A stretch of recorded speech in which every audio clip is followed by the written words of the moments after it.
अथ सप्तमोध्याय।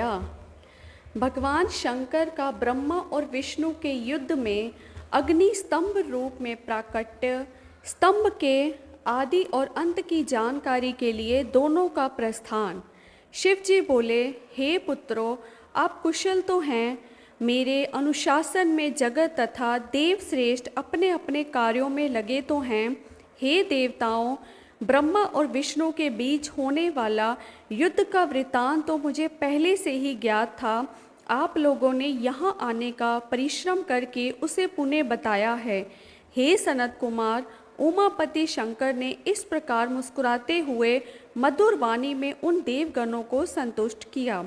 इसके बाद महादेव जी ने ब्रह्मा और विष्णु की युद्ध स्थली में जाने के लिए अपने सैकड़ों गणों को वहीं सभा में आज्ञा दी। तब महादेव जी के प्रयाण के लिए अनेक प्रकार के बाजे बजने लगे और उनके गणाध्यक्ष भी अनेक प्रकार से सज धज कर वाहनों पर सवार होकर जाने के लिए तैयार हो गए।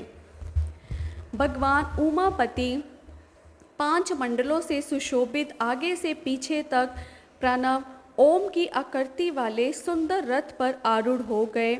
इस प्रकार पुत्रों और गणों सहित प्रस्थान किए हुए शिव जी के पीछे पीछे इंद्र आदि सभी देवगण भी चल पड़े। विचित्र ध्वजाएं, पंखे, चवर, पुष्प वृष्टि, संगीत, नृत्य और वाद्यों से सम्मानित पशुपति भगवान शिव भगवती उमा के साथ सेना सहित उन दोनों ब्रह्मा और विष्णु की युद्ध भूमि में आ पहुँचे। उन दोनों का युद्ध देखकर शिव जी ने गणों का कोलाहल तथा वाद्यों की ध्वनि बंद करा दी तथा वे छिपकर आकाश में स्थित हो गए। उधर शूरवीर ब्रह्मा और विष्णु एक दूसरे को मारने की इच्छा से महाश्वेर अस्त्र और पाशुपता अस्त्र का परस्पर संधान कर रहे थे। ब्रह्मा और विष्णु के अस्त्रों की ज्वाला से तीनों लोग जलने लगे। निराकार भगवान शंकर इस अकाल प्रलय को आया देखकर एक भयंकर विशाल अग्नि स्तंभ के रूप में उन दोनों के बीच प्रकट हो गए। संसार को नष्ट करने में सक्षम वे दोनों दिव्यास्त्र अपने तेज सहित उस महान अग्नि स्तंभ के प्रकट होते ही तत्क्षण शांत हो गए। दिव्यास्त्रों को शांत करने वाले इस आश्चर्यकारी तथा शुभ अग्नि स्तंभ को देखकर सभी लोग परस्पर कहने लगे कि ये अद्भुत आकार वाला स्तंभ क्या है।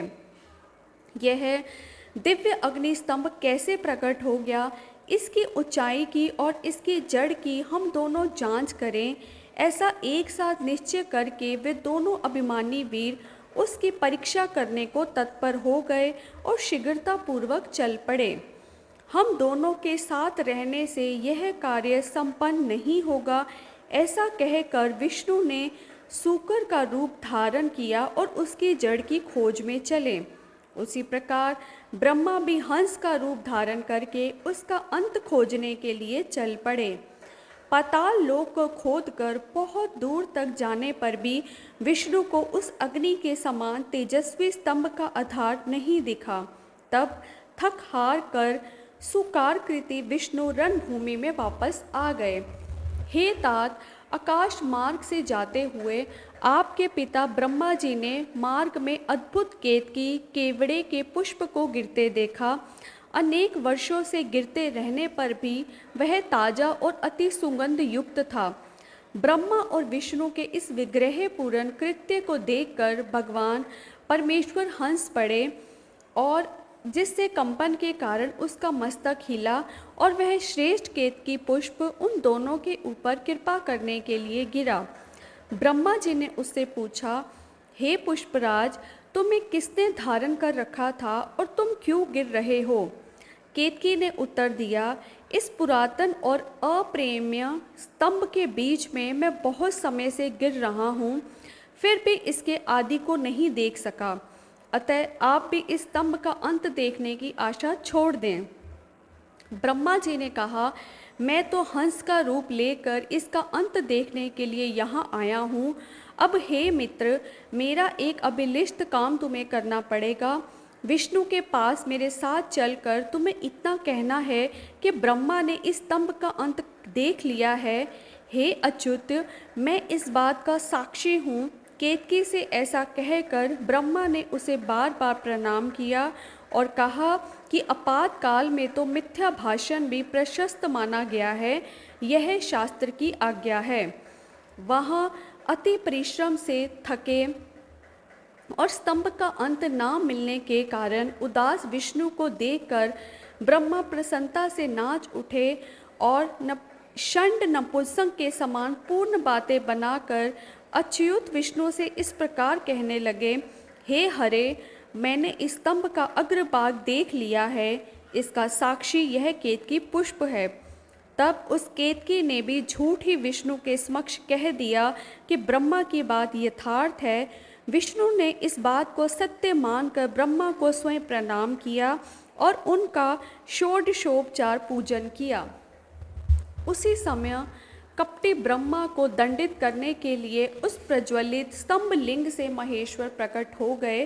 तब परमेश्वर को प्रकट हुआ देखकर विष्णु उठ खड़े हुए और कांपते हाथों से उनका चरण पकड़कर कहने लगे, हे करुणाकर, आदि और अंत से रहित शरीर वाले आप परमेश्वर के विषय मैंने मोह बुद्धि से बहुत विचार किया, किंतु कामनाओं से उत्पन्न एवं विचार सफल नहीं हुआ।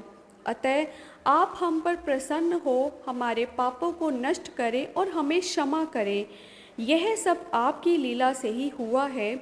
ईश्वर बोले, हे वत्स, मैं तुम पर प्रसन्न हूँ, क्योंकि श्रेष्ठता की कामना होने पर भी तुमने सत्य वचन का पालन किया, इसलिए लोगों में तुम मेरे समान ही प्रतिष्ठा और सत्कार प्राप्त करोगे। हे हरे, अब से आपकी पृथक मूर्ति बनाकर पुण्य क्षेत्रों में प्रतिष्ठित की जाएगी और उसका उत्सव पूर्वक पूजन होगा। इस प्रकार परमेश्वर ने विष्णु की सत्य निष्ठा से प्रसन्न होकर देवताओं के सामने उन्हें अपनी समानता प्रदान की थी। अति शिव महापुराणे प्रथमायां विद्येश्वर संहितायां मंडल स्तंभवाविष्कार वर्णनम नाम सप्तमोध्याय। इस प्रकार श्री शिव महापुराण के अंतर्गत प्रथम विदेश्वर संहिता में अग्नि स्तंभ के प्राकट्य का वर्णन नामक 7वां अध्याय पूर्ण हुआ। हर हर महादेव।